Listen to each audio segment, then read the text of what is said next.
Au Sénégal, comme vous le savez déjà, près de 65% de la population a moins de 35 ans et plus de la moitié sont des jeunes femmes. Ces dernières restent encore confrontées à plusieurs obstacles qui, sans aucun doute, freinent leur épanouissement et leur donnent moins de chances que les hommes de participer activement au développement de leur pays. Dans de nombreux pays, Monsieur le ministre, les filles sont les premières victimes des violences des droits humains et subissent en général une double discrimination, de par leur âge et de par leur sexe. De plus, la double discrimination peut devenir triple lorsque d'autres facteurs se rajoutent. Des filles du monde entier, Monsieur le ministre, sont victimes des mariages précoces, de grossesses précoces, de trafic d'enfants et de violences sexuelles. 50% de ces agressions, Monsieur le ministre, sont sexuelles. Elles sont totalement subies par les filles de moins de 16 ans. De plus, il est également important de souligner que dans la majorité des cas de violences domestiques, considérées comme dans beaucoup d'endroits comme une affaire privée, ce sont les filles et les femmes de l'environnement familial qui sont concernées.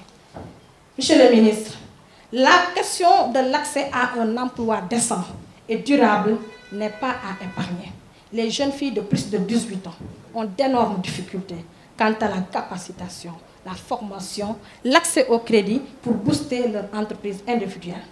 La jeunesse féminine constitue une catégorie importante dans notre société et par conséquent l'État du Sénégal depuis un certain temps a mis en place un arsenal de mécanismes pour prendre en charge la problématique des jeunes filles.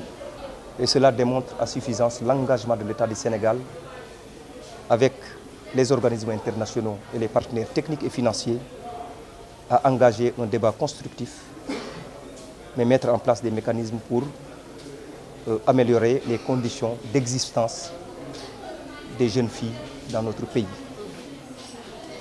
Et au-delà du cadre réglementaire qui interdit aujourd'hui au Sénégal certaines pratiques faites aux jeunes filles, il y a un plaidoyer fort de l'État du Sénégal auprès des populations pour une sensibilisation, une communication, des discussions interactives avec l'ensemble des couches de la population pour le changement de comportement.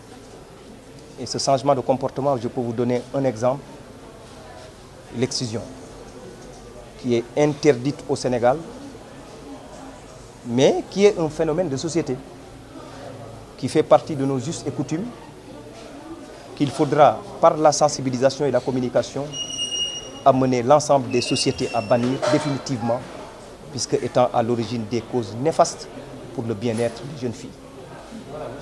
Voilà comment l'État du Sénégal compte, en fin octobre, accueillir la journée africaine dédiée aux jeunes filles, où certainement des propositions et recommandations sortiront par les organisations internationales, les communautés, pour permettre à l'État du Sénégal de s'appuyer sur un ancrage communautaire pour prendre des décisions justes et utiles.